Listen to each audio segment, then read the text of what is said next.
So, in just 3 weeks, Dispatch has taken over the world. With over 1 million copies sold, over 130k concurrent players, and my Dishonored video just being completely derailed by biblically accurate jackcepticeye. This game is undeniably a banger. It originally caught my attention when it was announced at the Game Awards because unlike you guys, I am on the pulse with all of these games, most of the time, because it's the first project from Adhoc, a team of ex-Telltale devs who, like Expedition 33 Sandfall, broke away from the chains of AAA to do their own thing and made something incredible. Never mind, I hate it here. I hate it here so much. Because for those of you that don't know, I love story games. It doesn't matter if it's The Walking Dead, Life is Strange, Detroit Become Human, and yes, even slop like Minecraft Story Mode. If you give me a game with QTEs, narrative options, and slightly well-written characters, I'm gonna eat that shit up. And I say this not to brag that my gamer score is bigger than yours, which absolutely is, but it's more to give weight to the statement that I'm about to say. Dispatch is the best one! Probably. And I have 3 reasons why. In a game about a superhero who's forced to sit on the bench after losing his suit and having to reluctantly lead a team of supervillains to become superheroes, it would have been very easy for Dispatch to come off as cliche, lazy, and a gross, dead, cringy husk of a story, yet this game has such a strong, constantly palpitating heartbeat all the way through. Shut the fuck up.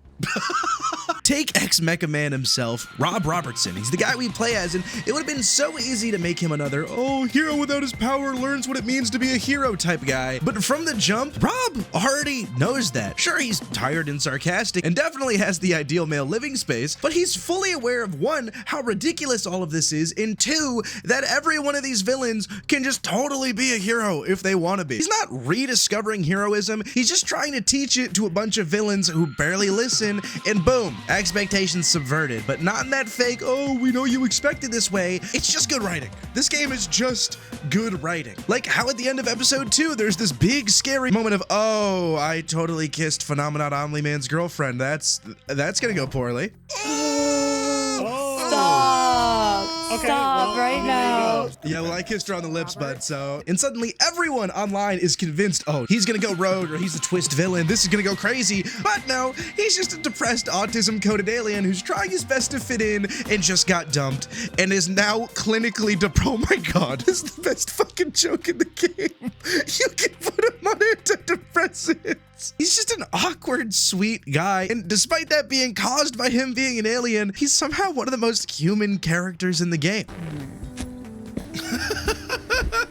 And that's a tone that is consistent across the whole thing. I mean, this is a game with a cast that has Moist Critical, Alana Pierce, Jacksepticeye, Joel Haver, Young Gravy, all mixed together with actual AAA celebrities like Laura Bailey and, I don't know, Aaron fucking Paul. It's a game that doesn't just have a pulse, it is literally on the pulse. Sonar's bits hit purely because it is Moist Critical, and it is just so ridiculous to hear him say stuff like this. Half man, half bat, all freak. Meanwhile, there's Jacksepticeye running around in the background. Suddenly, Aaron, Paul, and Laura are just giving phenomenal character work that when you bring together with this great writing, you get this weird millennial-coded, dry, self-aware comedy that would usually make you want to blow your fucking brains out, but here, it actually feels like people just talking, and it's so fucking funny. Don't do it.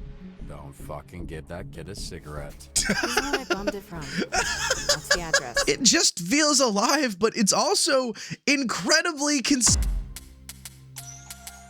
You see, most story games have one giant issue, pacing. And no, I'm not talking about the content of the stories themselves. Most of the time, they're actually pretty good. Like, if you play Telltale's The Walking Dead from start to finish, it is one of the best media experiences you can have. But the problem is the time of release between those episodes. In 2012, yeah, I can wait 1 to 3 months for a TV show-paced game. But in 2025, I can't even remember what I had for breakfast because my brain is so rotten by TikTok, and there's just simply so much coming out. Wolf Among Us, I'm sorry, I don't care anymore. But Dispatch seemed to notice this, and on release, committed to dropping weekly. Wait, Okay, no, this is such a cool way to do games like this. You see, what all episodic story games missed before Dispatch is that they are episodic stories, not movies. Where Detroit Become Human or The Quarry are way more like movies in that you can just kind of drop it and let people enjoy it and discover it as time goes on. When you're writing your game like a TV show, you need to have the audience consume it like a TV show. Weekly releases mean 1, people don't forget about you. 2, you actually end up building momentum as people get interested in your story. And 3, I mean, well, just look at the Steam charts and you can tell exactly when each episode dropped. This shit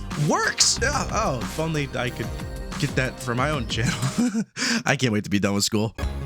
Now, this one might be a little bit of a hot take, but Telltale's gameplay fucking sucks, and they leave so much on the table when every game plays the exact same. Now, I'm not talking about the dialogue system. That is genuinely perfect. But when every bit of gameplay in your series outside of that is literally, oh, here, walk around this area talking random NPCs that'll maybe say 1 or 2 things to find the item that's blocking your way to get forward before, more dialogue. I always kind of felt like they were leaving stuff on the table, and Dispatch just flipped the whole thing by simply remembering it's a video game. Because the Dispatch minigame isn't just fucking fun, it's also this game's secret sauce. If you haven't played it, narratively, Rob is coordinating missions behind the scenes. He's a dispatcher, where it's your job to assign different heroes to different tasks as they come up. You're basically a superhero Uber who might accidentally burn down the west side of LA, but that's also kind of the genius part. You see, the game pitches you this game mode as some kind of mechanical logic puzzle, where each crime has its own skill check and requirement to beat. Sometimes you need strength, other times you need knowledge, and other times you just need to send Moist Critical to just kind of say Moist Critical things. I'll handle this shit like I handle all my shits. Upside down. It just sounds like him. Like that's. But with the trick being, you can only send out so many heroes, and when they come back, they have cooldowns. And disasters stack up quick, and Sonar's on his way to flight school, and now I have to babysit Punch Up while Phenomenon is just standing there being depressed for some reason. Oh my god, what is going on? I'm gonna scream. This mode is just so addicting and hooks you in that 1, they really need to make a roguelite version of this, but 2, is not only genius because it puts you into Robert's direct shoes of just, doing the job of being a dispatcher and getting frustrated with these fucking idiots, but also gives them an opportunity to break the rules of the game for great storytelling moments. And I know that was a very nerdy statement to say, but look at motherfucker, you clicked on the video and you're gonna learn something. Say thank you by hitting subscribe. Now, the dispatch game mode is kind of incredibly rigged. Sure, you start by learning the basic rhythm, choosing heroes, which stats to match. It feels simple and predictable, and like poker, yeah, there's definitely some skill to be had here. Other times, some members of the Z team will just kinda do what they want, and it's all in service of getting you immersed into the story. Oh shit, that's so meta. Out of my way.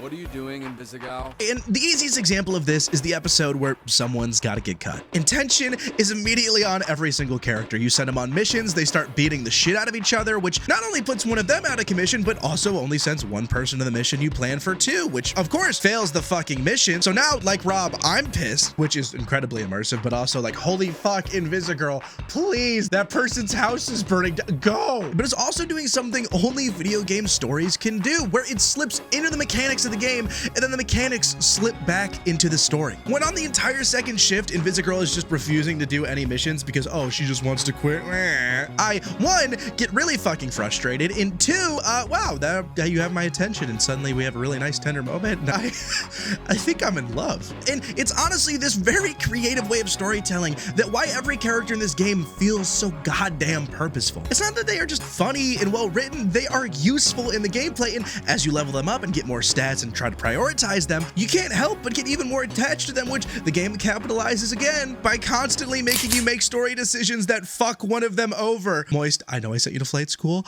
I'm sorry, buddy. Coop really needs the job. Cutting you. What? No. Wait, no, I really regret this on the though. bottom. Charlie, I'm Not sorry. anymore, actually. Charlie! Less dispatch, but are above you. Charlie! I've regretted this decision ever since, and this game is constantly full of ones like it, where it's not only making you make huge character decisions, but ones that affect the gameplay itself and have consequences. Because again, I sent him to flight school and only remembered that after I fired him. It's genius and fucked up in all of the best ways, because by allowing itself to be a video game, it's manipulating you to care. And this is exactly what most narrative games forget to do. They just forget their games, whether they're written like their movies and they just kind of lazily design the game around it afterward. Or they treat you like a sleepy toddler and just kind of drag you through cutscenes while maybe making you wiggle your joystick every once a half an hour. There's a reason all of the best ones remember the interactivity is the fucking point. And Dispatch, through this tiny little mini game, proves that you don't need to do much to tap into that feeling, but just give players the ability to participate in the world. Let them move the story and let them make decisions that matter. Oh, no. No, not too baddies. No.